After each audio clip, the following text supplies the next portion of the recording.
Chers élèves de la 6e année de l'enseignement primaire, bonjour. Aujourd'hui, on va étudier l'unité numéro 6 qui sera consacrée à l'évaluation et la consolidation de toutes les connaissances vécues en cette année. Cette unité est divisée en 4 semaines. Pendant la première semaine, on va évaluer l'unité 2 et 3. Pour la deuxième semaine, la consolidation des unités 2 et 3. Troisième semaine, évaluation des unités 4 et 5. Et pour la quatrième semaine, la consolidation des unités 4 et 5. Pendant cette année de la 6e année de l'enseignement primaire, nous avons rencontré durant notre année scolaire les thèmes suivants. Voyage et souvenirs, environnement, santé et maladie, et sécurité et code de la route. Pendant cette semaine, on va évaluer les unités 2 et 3, dont les thèmes sont voyage et souvenirs et environnement. Passons maintenant aux exercices de lexique. Premier exercice. Associe les mots de sens contraire. Voici 2 colonnes. Dans la première colonne, vous avez des mots. Cherche dans la deuxième colonne le contraire de chaque mot, ou bien l'antonyme de chaque mot. Attention, le contraire d'un verbe est un verbe. Le contraire d'un nom est un nom. Le contraire d'un adverbe est un adverbe. Le contraire d'un adjectif est un adjectif. Bien, commençons par le premier mot. Refuser. Donc, c'est un verbe. Le contraire d'un verbe est un verbe. Vous avez le premier verbe, c'est se lever. Le deuxième verbe, c'est accepter. Donc, la première remarque, c'est le premier verbe se lever est un verbe pronominal. Accepter n'est pas un verbe pronominal. Donc, je peux associer directement refuser avec accepter. Mais attention, c'est pas toujours un verbe pronominal avec un verbe pronominal. Donc, refuser est le contraire de accepter. Puis, vous avez le mot présence est un nom. Vous avez ici un verbe, un adverbe, un nom. Donc, la présence est le contraire de l'absence. Se coucher, donc il reste un seul verbe ici. Se lever, c'est le verbe pronominal, contraire de se coucher. Donc, se coucher est le contraire de se lever. Vous avez ici dessus. Vous avez un adverbe dessous. C'est le contraire dessus et le contraire de dessous. Et lentement est le contraire de rapidement. Bien. Donc, la règle à retenir dans cet exercice est que il faut respecter la classe grammaticale d'un mot. Passons à l'exercice numéro 2. Écris l'antonyme des mots suivants. Donc maintenant, vous avez des mots. C'est à toi de trouver l'antonyme de chaque mot, le contraire de chaque mot. Donc attention, l'antonyme, c'est le contraire. Alors, vivant, c'est un adjectif. Bien sûr, son antonyme est un adjectif. Alors, quel est le contraire de vivant? Il est vivant. Le contraire, il est mort.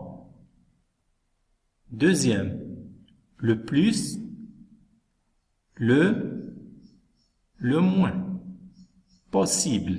Attention, ici possible, je garde le radical, possible, et j'ajoute le préfixe un.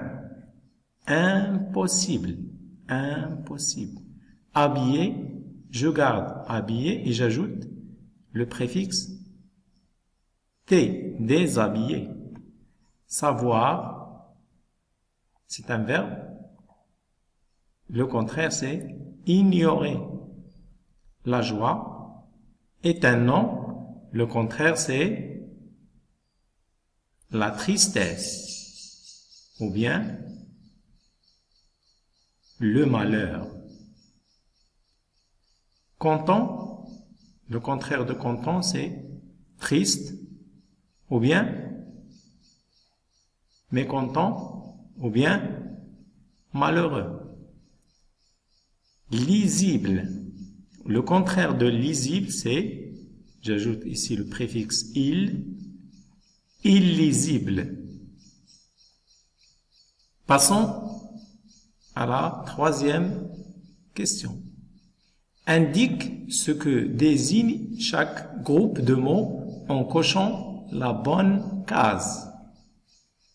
Voici un tableau. Vous avez 3 colonnes. Vous avez ici des mots. Donc, c'est à toi de dire que désigne le groupe de mots ici. Par exemple, grosse patte. Est-ce que, lorsque j'entends grosse patte, est-ce que je parle des vacances? Ou bien je décris une personne, ou bien je décris un animal? Ah, les pattes. Les pattes, c'est pour un animal. Donc, grosse patte, c'est pour décrire un animal. Deuxième groupe de mots, c'est le mot voyager. Donc, voyager, c'est un mot du lexique des vacances. Bien. Troisième groupe de mots, esprit ouvert. Lorsque je parle d'un esprit ouvert, ça veut dire je décris une personne. Herbivore. Herbivore, ça veut dire il se nourrit de l'herbe. Alors, qu'est-ce qui se nourrit de l'herbe généralement? C'est